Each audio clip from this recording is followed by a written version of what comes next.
একজন পুরুষের আয় ও সম্পদের উপর সবচেয়ে বেশি হক কার থাকে, আসুন জেনে নেই। এক হুজুরের কাছে এক ব্যক্তি গেল এবং একটি প্রশ্ন করল। হুজুর খুব সুন্দর করে উদাহরণ দিয়ে উত্তর দিলেন।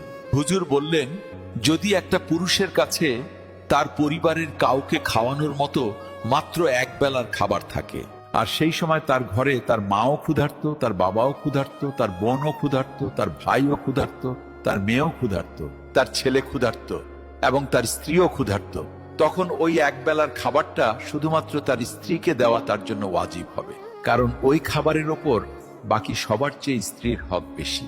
অর্থাৎ স্ত্রীর উপর খরচ করা স্বামীর জন্য সদকাও, ইবাদতও, আবার দায়িত্ব। কারণ স্ত্রী হলো এমন এক আত্মীয় যে আপনার রক্তের সম্পর্ক নয়, কিন্তু তার বিশ্বস্ততা দেখুন কত গভীর। মা, বাবা, ভাই বোন আপনার নিজের রক্ত, কিন্তু স্ত্রী হলো এমন এক সম্পর্ক যা আপনার ভাগ্যে বা নসিবের মাধ্যমে আপনি পান। আর তারপর সে আপনার সব ক্লান্তি, সব ব্যথা এবং সব দুশ্চিন্তা ভাগ করে নেয়। তার মনে আপনার জন্য দোয়াও থাকে, আবার আপনার জন্য তার ত্যাগও থাকে।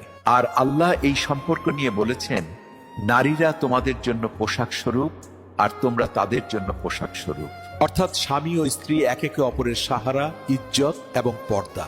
তাই স্ত্রীর ওপর খরচ করা শুধু ফরজ নয়, বরং এটা ভালোবাসার বহিঃপ্রকাশ এবং সৎকাও।